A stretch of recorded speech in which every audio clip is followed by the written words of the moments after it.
Japan, 1943. On the eastern edge of the Pacific, naval officers gathered in a seaside bunker outside Truk Lagoon, studying blurry aerial photos captured by reconnaissance planes. The images showed something peculiar: long convoys of American trucks in the ocean. At first, no one believed it. The vehicles appeared to be half-submerged, their tires churning through surf, carrying crates and men straight from ship to shore. One commander laughed and tossed the report aside. Floating trucks? Are they that desperate? Next, they'll put wings on jeeps, the officers chuckled. The Imperial Navy had spent years perfecting landing craft, barges, and beach defenses. The Americans, they assumed, were tinkering amateurs, engineers who thought a toy could replace discipline and training. What they didn't know was that those toys were about to rewrite the rules of war. 6,000 miles away, in Detroit, the invention they mocked was taking shape inside a converted Chevrolet factory. The project had begun in secrecy, born not out of inspiration, but out of frustration. When the U.S. Marines landed on Guadalcanal, one of the first lessons learned was brutal. Winning a beach was easy. Holding it was not. Supplies rotted on transport ships. Men starved 100 yards from canned food because the surf was too rough for small boats. Every time the tide changed, an army's stomach went empty.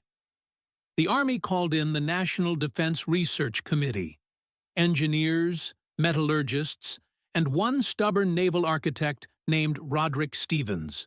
He looked at a 212-ton GMC truck and said quietly, "What if it didn't have to stop at the waterline?" His idea was so outlandish that even his colleagues laughed. A truck that floated? They called it Stevens' Folly. But Stevens wasn't joking. Within months, engineers began tearing apart standard cargo trucks, welding steel hulls around them, sealing drivetrains, and fitting them with propellers. The first prototype looked absurd: tall, awkward, with a bow like a bathtub and the face of a cartoon animal. When they tested it in Lake Michigan, the locals gathered on the shore just to point and laugh. A reporter wrote, "It looks like something Donald Duck would drive." The name stuck. DUKW, a military designation that happened, by coincidence, to sound like duck. And though it was meant as a joke, the soldiers soon started calling it exactly that: the Duck. Early trials were disastrous. Engines flooded. Rudders jammed. Steering was hopeless in waves. The vehicle couldn't climb wet sand, and the propeller snapped if it hit coral.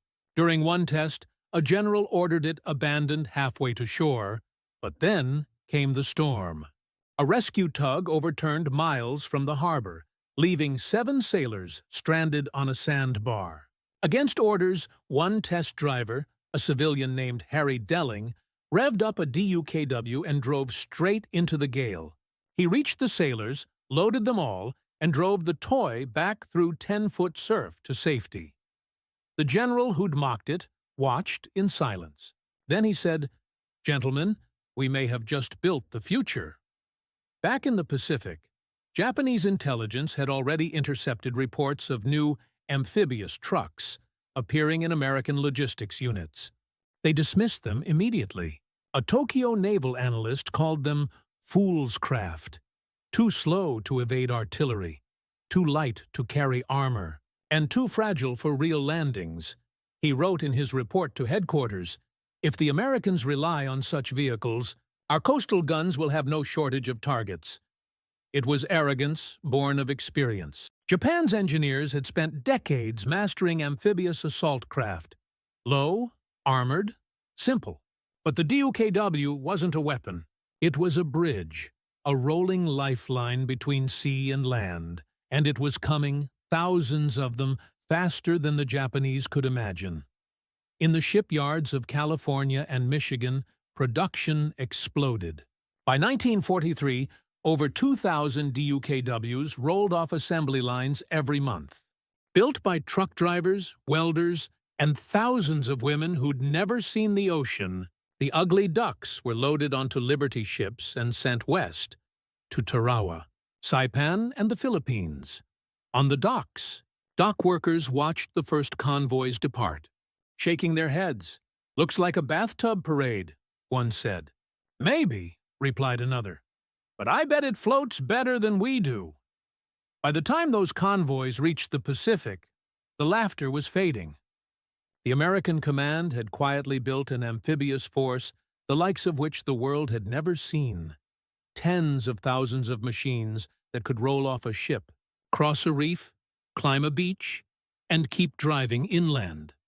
And the Japanese, who had spent years fortifying their coastlines with the belief that the sea would protect them, had no idea what was about to crawl out of it. The DUKW wasn't supposed to exist.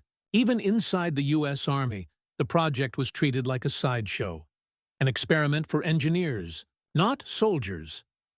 In official memos, it was referred to as a vehicle of limited tactical application.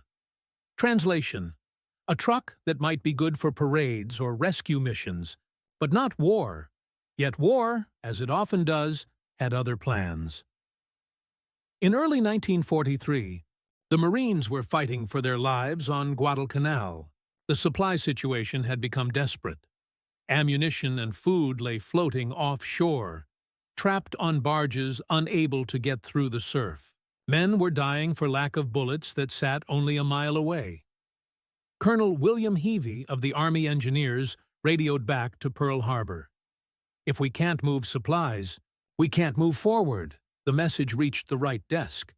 Within weeks, 20 prototype DUKWs were shipped to the South Pacific for testing under fire. They arrived at night, unloaded from Liberty ships by crane, each one painted dull green and crewed by young mechanics who'd never seen combat.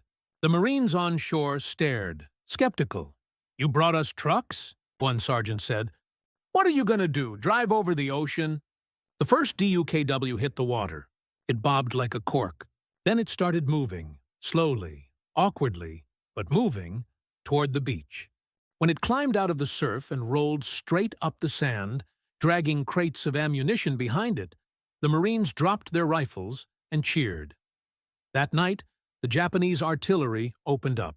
Shells landed across the beach, shredding supply lines and setting fuel drums ablaze. One DUKW was hit square in the bow. It didn't explode. It sank halfway, listing, but the driver, a 20-year-old named Jack Holtz, kept the engine running. He limped it to shore on 3 wheels, unloaded every crate, and collapsed from exhaustion. His commander later said, "That kid's truck saved a battalion." The toy had survived its first baptism by fire.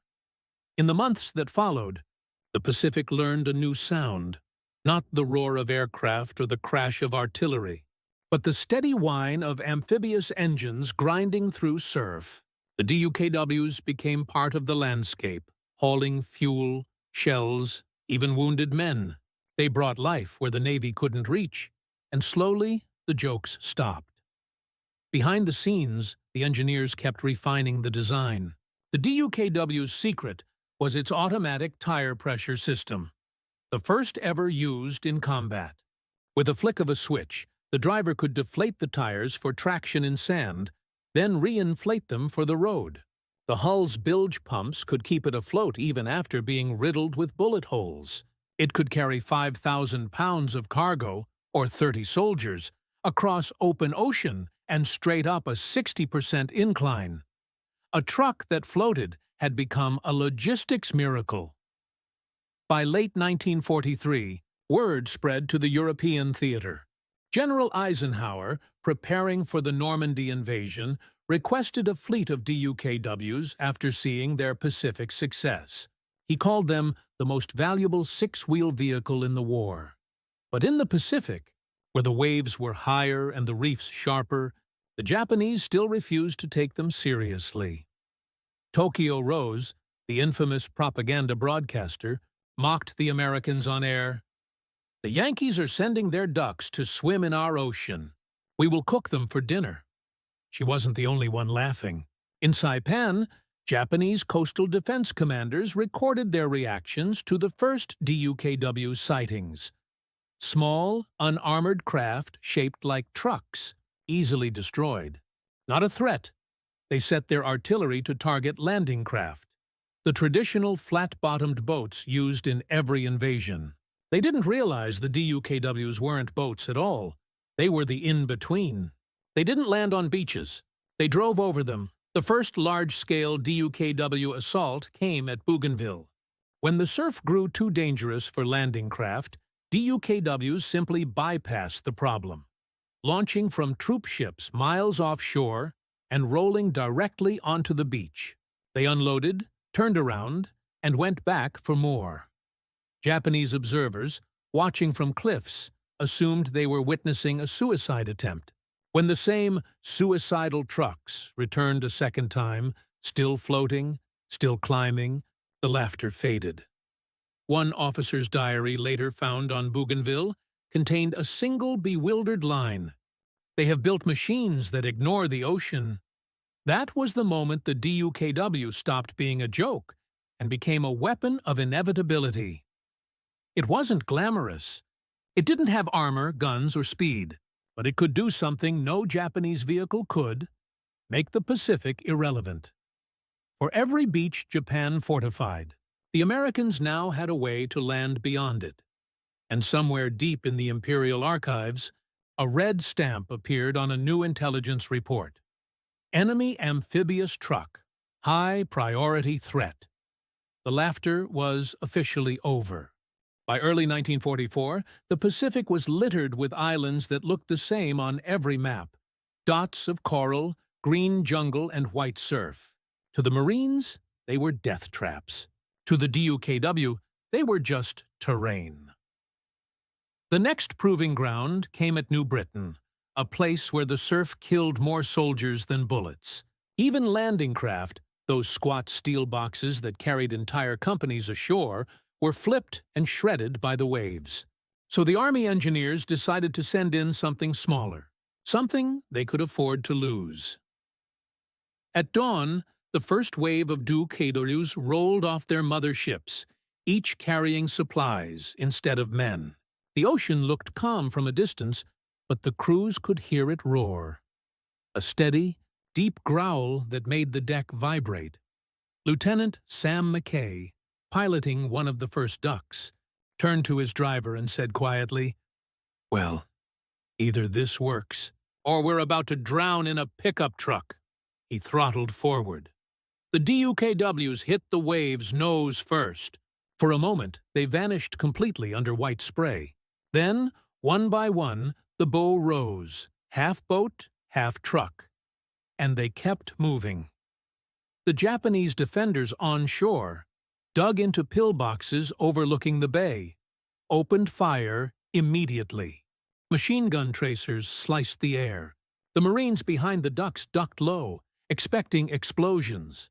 But the bullets skipped off the water or tore through the canvas covers harmlessly. The DUKWs didn't stop. They rode the surf like stubborn beasts, climbed the beach, and kept going, tires hissing on wet sand, engines screaming. By the time the Japanese gunners adjusted their aim, the vehicles were already behind the tree line, unloading crates of ammunition. Mackay later wrote in his field report, "The men expected to die. The DUKW didn't let them." From that moment, the duck wasn't just a logistics tool, it was a legend. Engineers began painting names on their hulls: Mudhen, Wave Rider, Six-Wheeled Savior. Crews decorated them with pin-up art and cartoon ducks wearing helmets. The Army brass, who'd once dismissed the project as ridiculous, now scrambled to get as many as possible. Production lines expanded again. Detroit, Chicago, and St. Louis competed to see who could build more ducks per week. A factory supervisor told a reporter, "We make them faster than the ocean can sink them." The next major test came at Saipan, and this time, the Japanese were ready. Coastal guns were zeroed in on the beaches. Observation posts dotted the cliffs. Every possible landing zone was covered. But the DUKW wasn't bound to beaches. It didn't need docks or ports. It could simply go around. At or 4:30 hours, under a black sky, the first American convoys launched 9 miles offshore. While the main invasion force feinted toward the expected landing zone, the DUKWs turned north, toward an unguarded stretch of reef the Japanese had dismissed as impassable. They proved otherwise. The ducks surged across the shallows, their propellers barely skimming coral heads. Drivers watched as shells fell behind them, aimed at beaches they'd never touch. By sunrise, they had formed an entire floating highway of moving cargo. Trucks driving through the ocean, carrying everything from rifles to rations. When the first Marines came ashore hours later, the DUKWs were already waiting for them with supplies. The invasion timetable jumped ahead by half a day. The Japanese commanders couldn't comprehend it. Their coastal maps had red zones marked non-navigable, too shallow, reef impassable. The DUKWs drove straight through every one. An intercepted field message, later translated by U.S. intelligence, read, "Americans appear to have vehicles that can swim over coral. They come from directions previously impossible."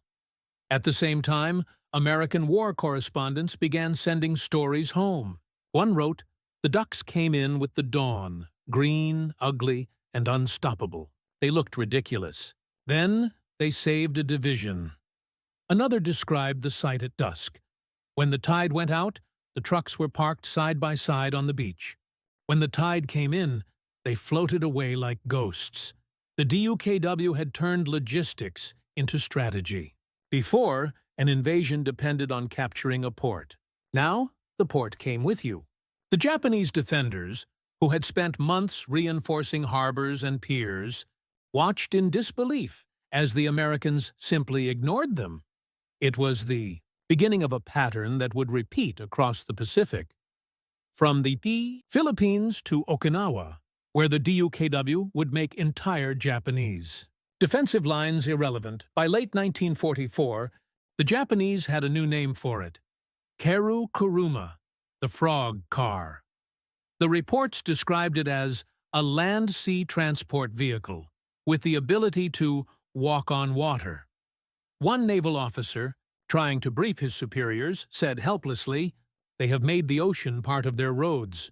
And by then, he wasn't wrong. Wherever the ducks went, the line between land and sea blurred, and every Japanese map lost meaning.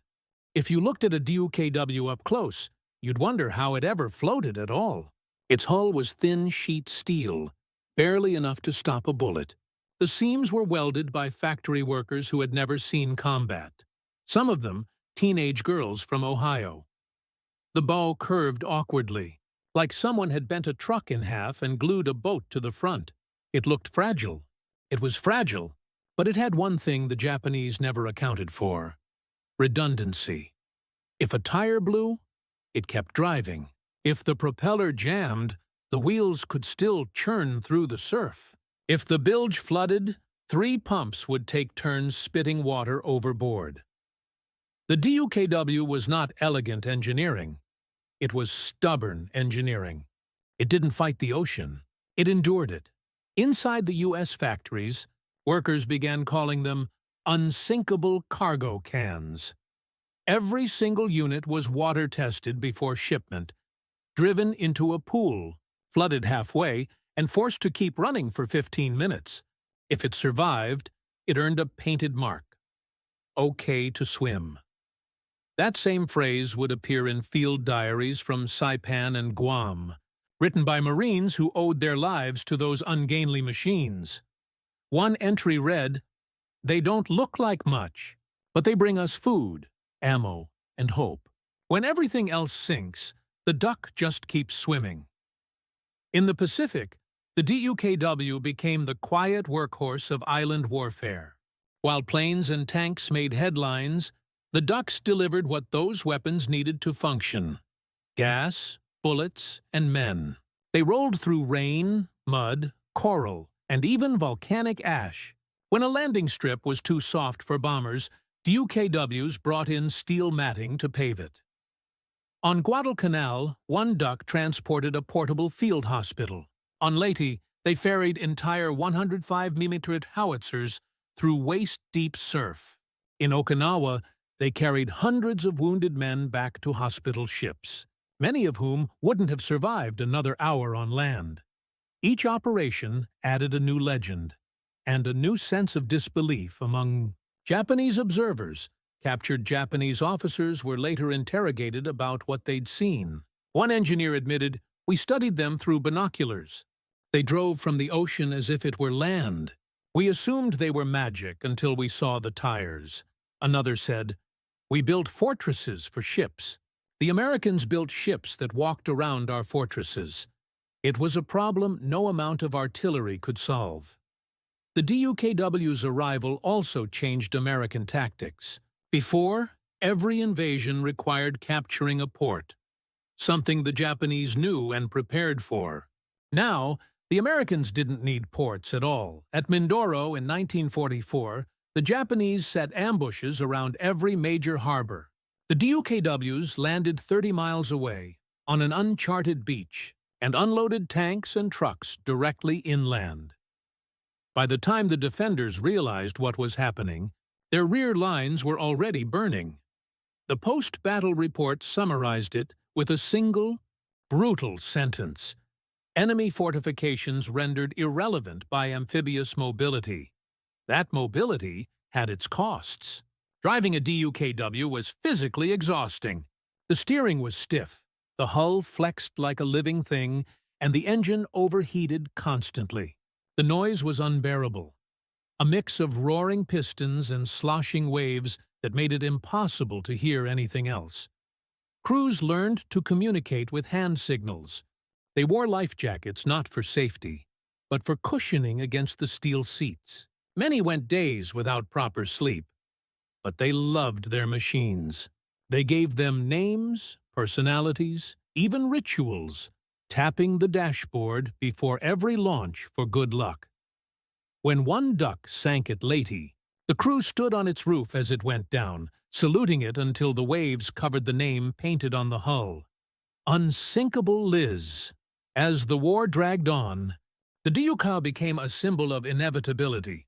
Wherever the ducks appeared, the Japanese defenders knew what it meant. Not a raid, not a probe, but an unstoppable flood. On Iwo Jima, they carried flamethrower fuel to the front lines through terrain so rough even tanks bogged down.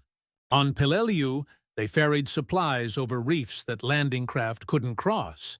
And on Okinawa, in the final battles of the Pacific, entire convoys of DUKWs operated 24 hours a day, their engines echoing across the surf like a mechanical heartbeat. When the Japanese army tried to analyze the invasion patterns afterward, their intelligence officers couldn't explain it.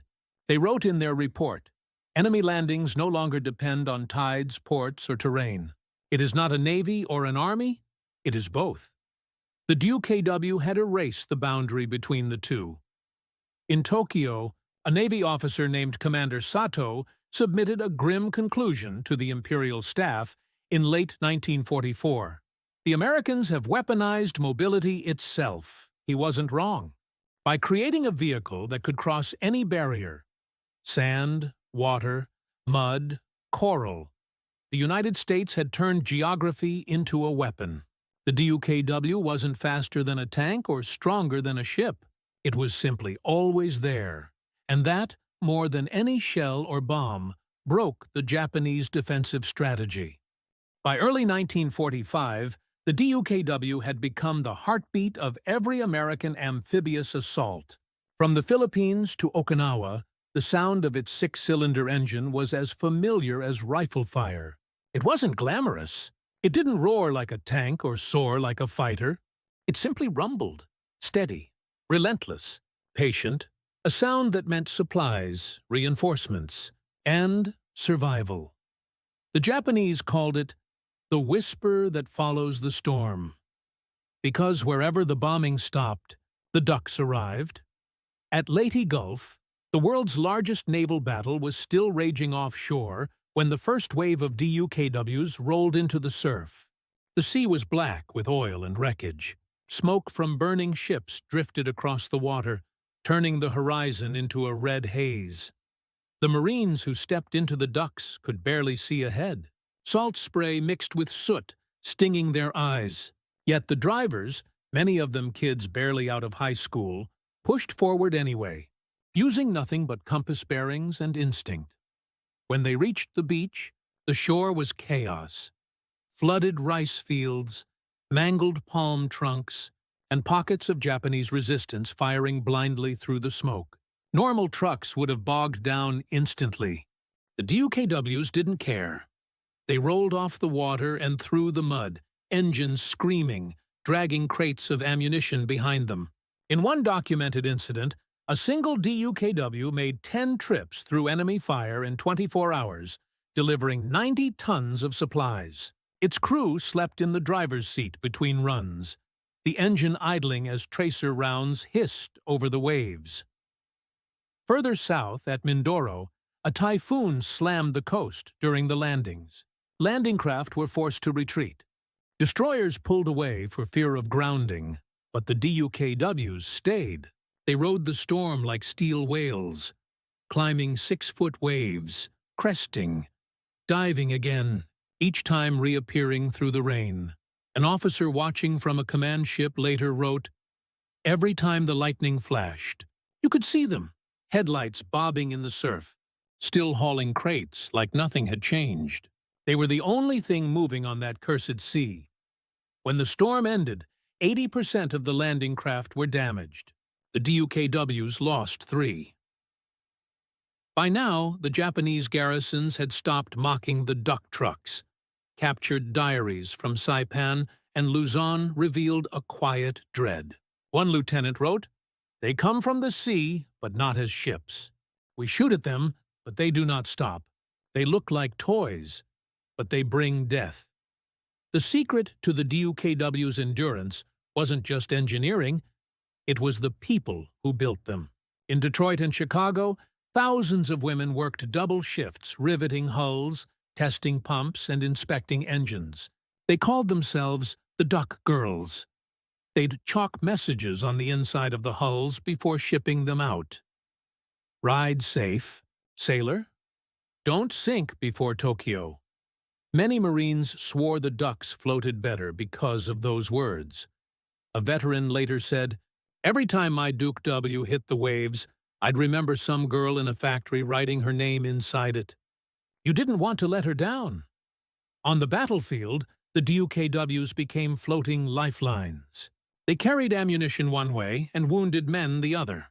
Their open decks turned into makeshift ambulances, men lying on stretchers stacked 3 high as drivers navigated through choppy surf back to the hospital ships. When a boat capsized, DUKWs turned into rescue craft, dragging survivors aboard.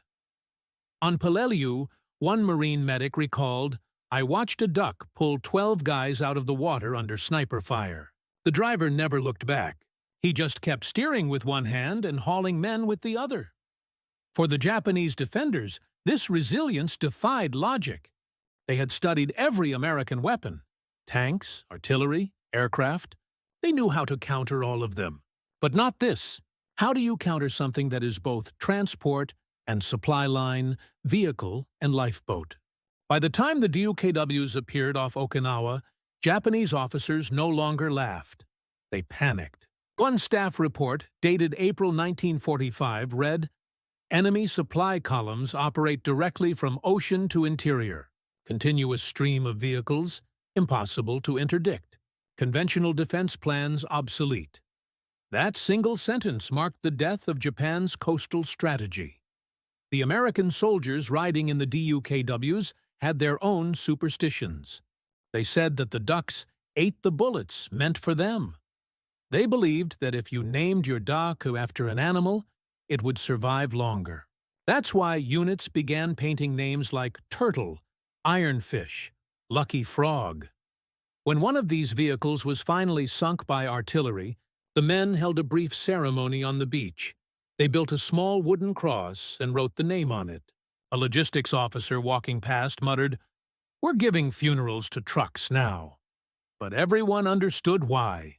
Those machines had saved more lives than they'd ever taken, And still, the DUKWs kept coming, in convoys stretching for miles, headlights winking across the sea at dusk. They weren't just part of the invasion anymore. They were the invasion. A moving port, an unsinkable army, a reminder that America's strength wasn't in its weapons, but in its wheels. Each one represented the entire industrial weight of a nation that refused to stop. Every rotation of those propellers whispered the same truth. You can't win a war against someone who can drive across the ocean. The Pacific's final chapter began with a storm, not of weather, but of steel. Okinawa, the largest amphibious assault of the entire Pacific War, was supposed to be impregnable. The Japanese had spent months preparing for this day, digging the tunnels through cliffs, filling beaches with mines, and positioning artillery that could fire down to the inch. The Imperial Command believed they understood American tactics by now. They had studied every previous invasion, Tarawa, Saipan, Leyte, and they thought they'd finally found the pattern. The Americans would attack from predictable beaches, wait for calm seas, unload their supplies, then build their beachhead. They hadn't accounted for the DUKWs. At dawn on April 1, 1945, Easter Sunday, the ocean off Okinawa was covered in smoke and salt mist. Over 1,300 ships floated on the horizon, and between them, in the gray water, hundreds of DUKWs bobbed. Like water beetles, their decks stacked high with ammunition, radio equipment, and fuel drums. The first wave moved silently, guided only by compass bearings and the glow of signal lamps. When the naval bombardment began, the entire horizon turned white. Explosions so constant they looked like lightning. From the cliffs, Japanese spotters peered through binoculars. They expected Higgins boats, landing craft, and tanks. What they saw instead made no sense. Trucks. Dozens of trucks with headlights off, riding the waves as if the sea itself had become a road. One spotter radioed headquarters in disbelief. Enemy has released strange motor vehicles into surf.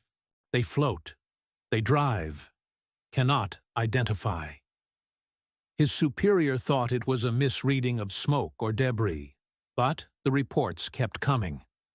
By the time confirmation reached General Ushijima, the American DUKWs were already crawling up the sand, climbing embankments, and driving inland. Their propellers churned mud instead of water now, their engines coughing but still alive.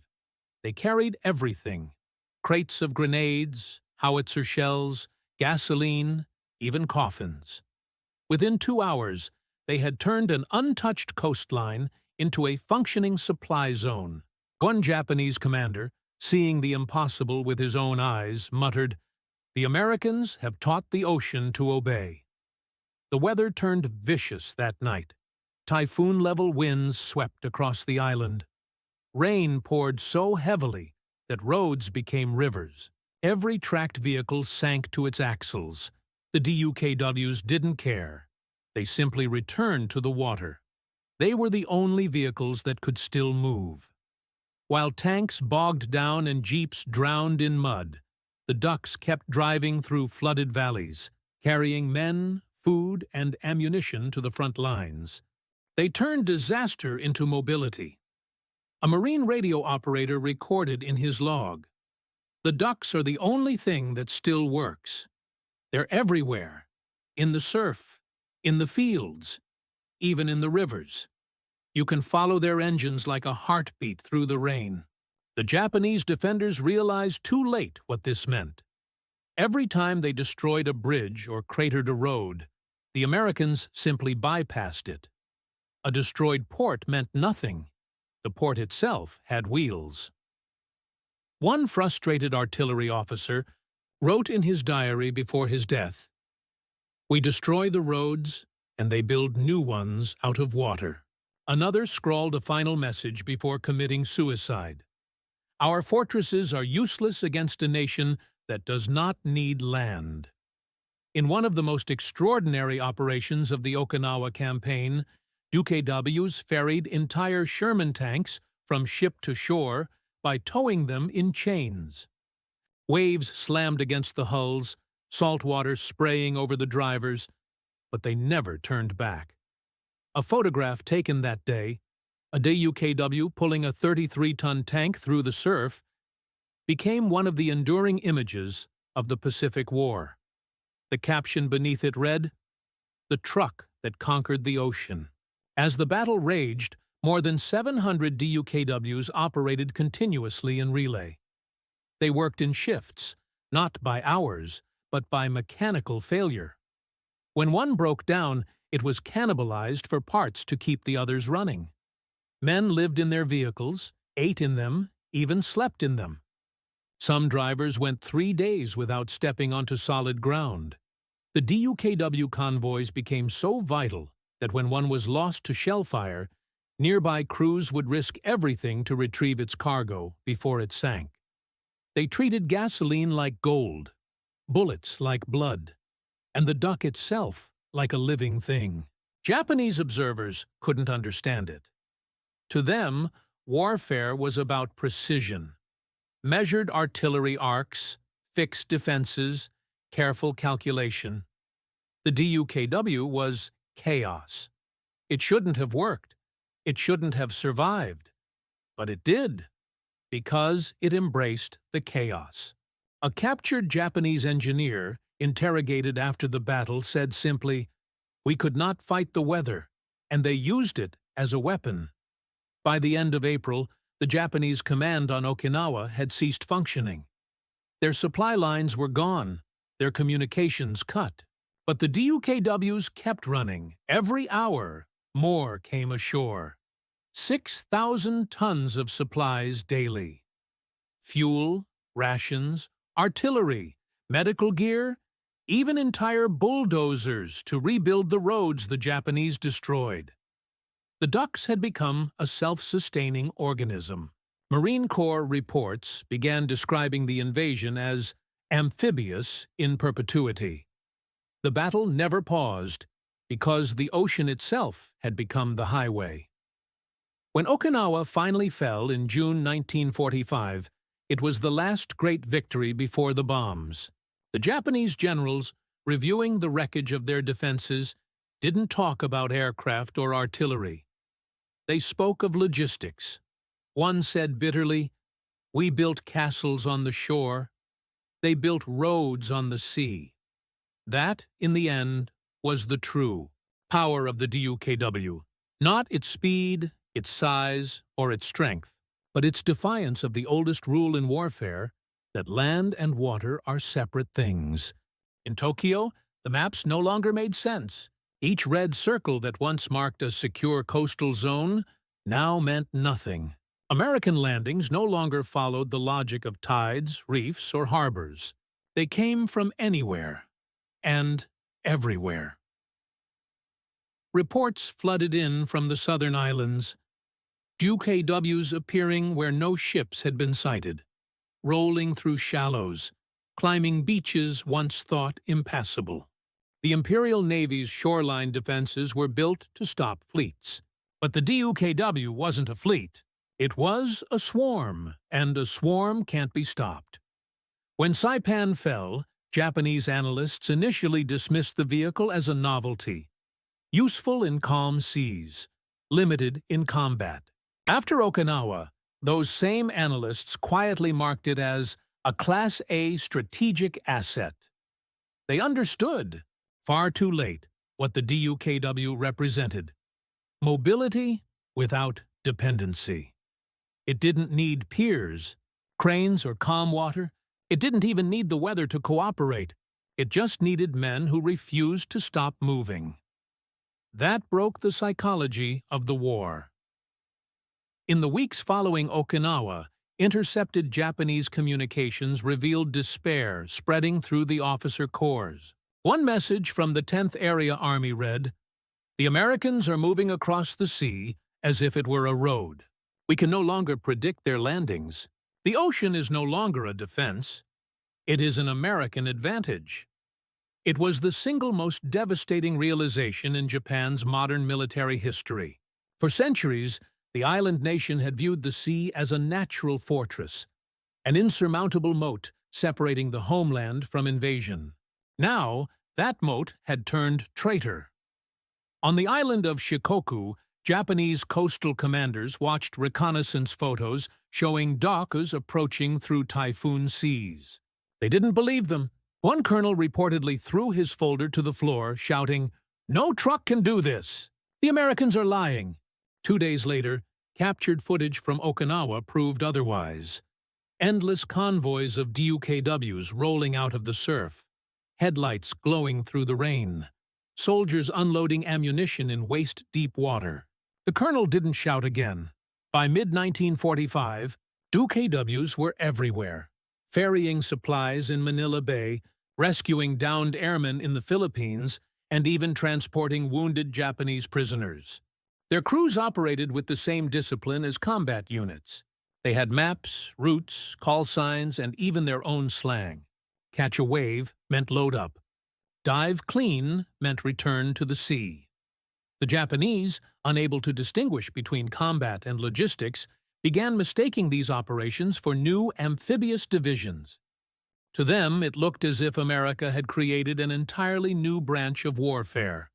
Part Navy, part Army, part industry. And they were right. What the Japanese never saw were the assembly lines behind it all. Thousands of DUKWs rolled off American production lines, tested, stamped, and shipped by rail to coastal ports, all without stopping. Each one was identical, 31 feet long, 7 feet wide, 6 wheels, 1 propeller, and the stubborn will to float no matter what. The system that produced them had become as unstoppable as the vehicles themselves. An American officer later described it perfectly. "We didn't send soldiers across the Pacific. We sent factories on the ocean." Meanwhile, inside Japan, reality was collapsing. The emperor's coastline, once celebrated as eternal and divine, was being erased by machines. Wherever DUKWs appeared, Japanese morale vanished. Interrogated prisoners of war described the shock vividly. One corporal from the 32nd Regiment said, "We expected ships. We prepared for them. But when we saw trucks swimming through the surf, we thought it was a trick. They did not stop coming. Even when we fired everything, they did not stop." Another prisoner, a young artillery spotter from Kyushu, recalled, "They came out of the water laughing. I had never seen soldiers laughing during an attack. It made us feel like ghosts." The Japanese home front, too, began to whisper about the invincible American ducks.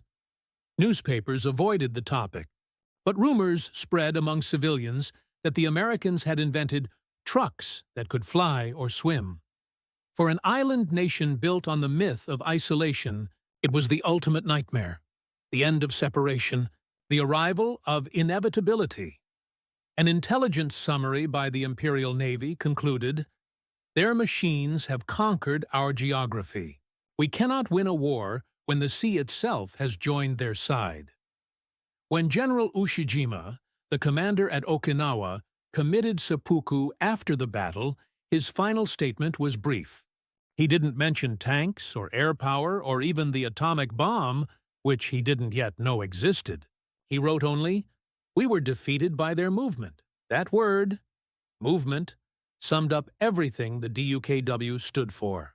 It wasn't the strongest, fastest, or most advanced weapon in the war, but it turned logistics into speed, supply into attack, and mobility into dominance. As Japan's cities burned under B-29 fire, the DUKWs kept working quietly in the background, hauling fuel, ferrying parts, feeding the war machine that would soon deliver the final blow.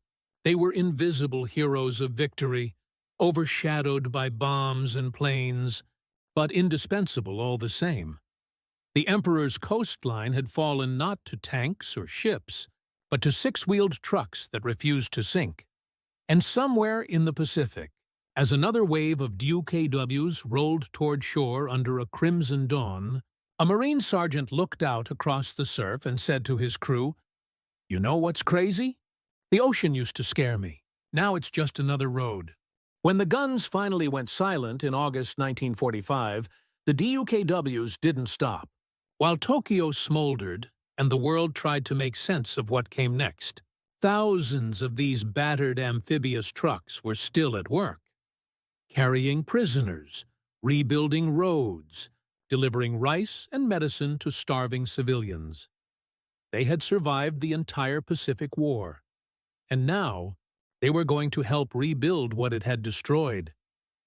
In the ruins of Manila, DUKWs became ferries. In Okinawa, they were used to clear wreckage and transport refugees. On small islands like Peleliu and Guam, they delivered mail, carried water, and brought medical aid to villages that hadn't seen a ship in years. The Marines called them peace ducks. They were dented, rusted, bullet-riddled, but still running. One officer wrote home, "I think the DUKW might outlast us all. It just keeps finding new wars to fight." When American engineers began surveying the Pacific for post-war occupation, they made a discovery that shocked them. In over 100 islands, every bridge, pier, and dock had been destroyed. Yet DUKWs had kept those islands supplied for months. That revelation changed logistics forever. The U.S. Army established an amphibious warfare school just to study the DUKW. Its reports concluded, the DUKW demonstrated that no coastline is defensible, and no terrain is inaccessible. In those words lay the blueprint for every modern amphibious vehicle that followed.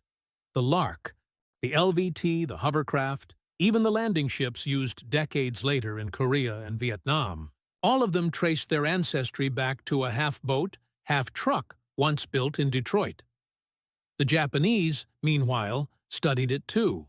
Captured DUKWs were brought to Tokyo for examination by Imperial engineers. One officer, after climbing inside the cab, shook his head and said, "This is not clever. It is simple. That is why it wins." He was right. The DUKW's genius wasn't complexity, it was clarity. Every bolt, pump, and lever had a purpose. It wasn't a weapon of innovation, it was a weapon of practicality. For the men who drove them, the war never ended cleanly. Many returned home with scars, nightmares, and the hum of the engine still in their ears.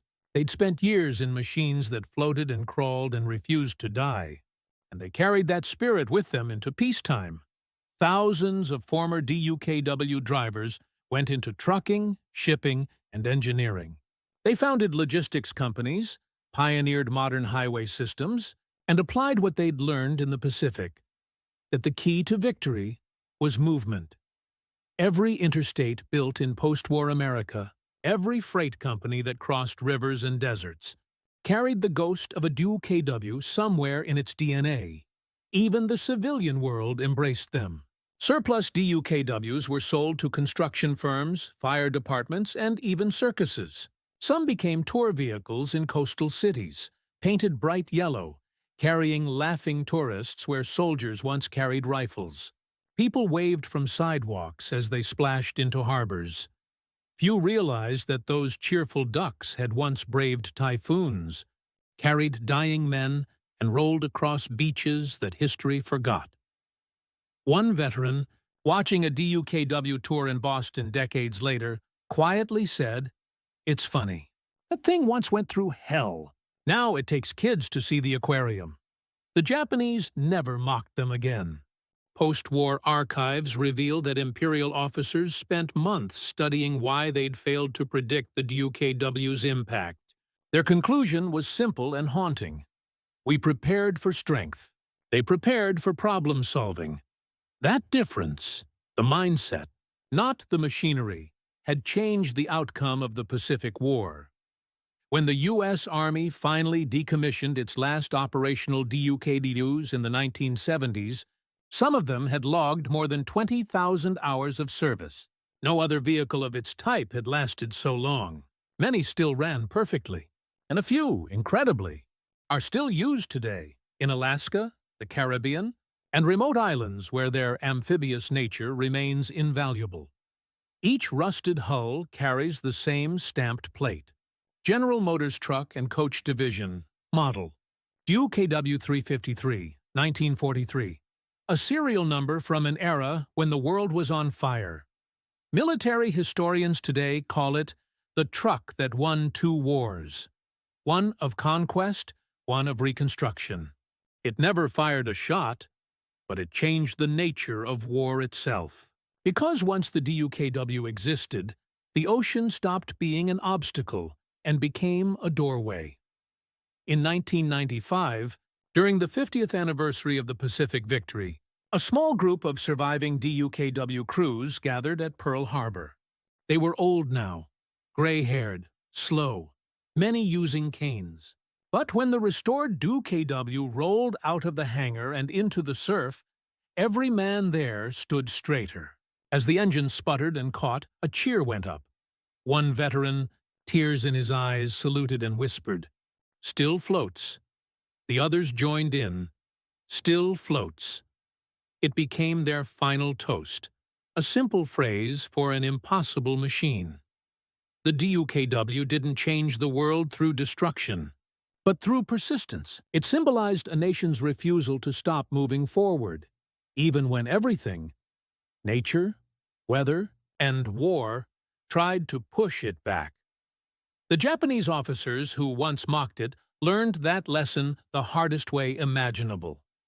That sometimes, victory doesn't come from the biggest guns or the fastest planes, but from the quiet, stubborn heartbeat of a six-wheeled truck that refused to sink.